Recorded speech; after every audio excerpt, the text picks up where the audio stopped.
we have not got anything else from him as of yet, Yeah. so.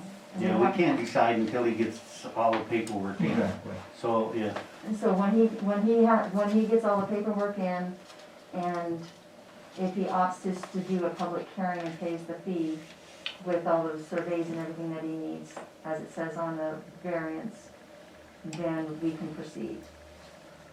Well, if he wants to sell the place, he probably will do that. It's at a pretty good price, Or too. change the Yeah. zoning, obviously. yeah. Well, I have another question pertaining to that.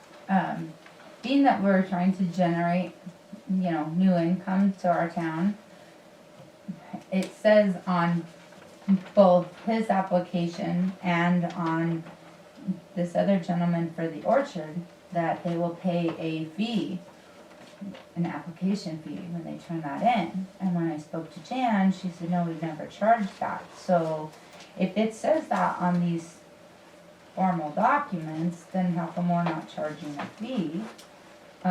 Just to turn in what they wanna submit and turn in. And then secondly, if Mr. Lee goes around and does what he needs to do and we have a special hearing, it's my understanding from the fact that we don't have a zoning committee, that the council, it just goes to the council and the council can vote on whether or not they want to allow him to proceed That's forward. my understanding as well. So, Yes, and I believe that's in the ordinances. Yes, it is. Yeah.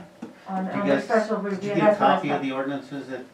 yes, state all but that? there's another conflicting thing with that. There's ordinances that are on the website that are completely different than ordinances that are actually on the books in here.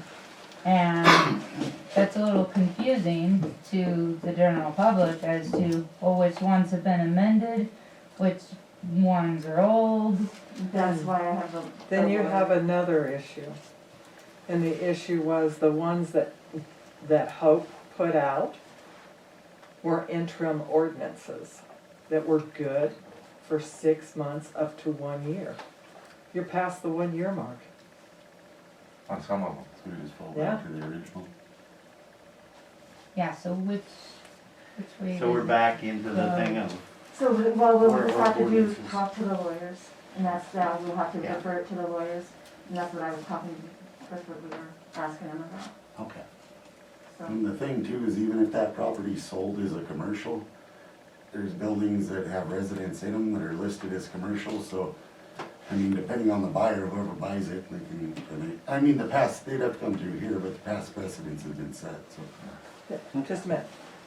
What you don't understand is commercial can go to Residential. residential, but I get that. he's talking a different type of residential. Yeah, just straight It- residential. It's a multi as versus a single residential. You can always, in the state of Montana, it is legal Mhm. to use a commercial property, As a residence. property Yeah. as a residence. But then you get into the other deal when it comes into a Yeah, multi-residential. I would fully get that. Mhm.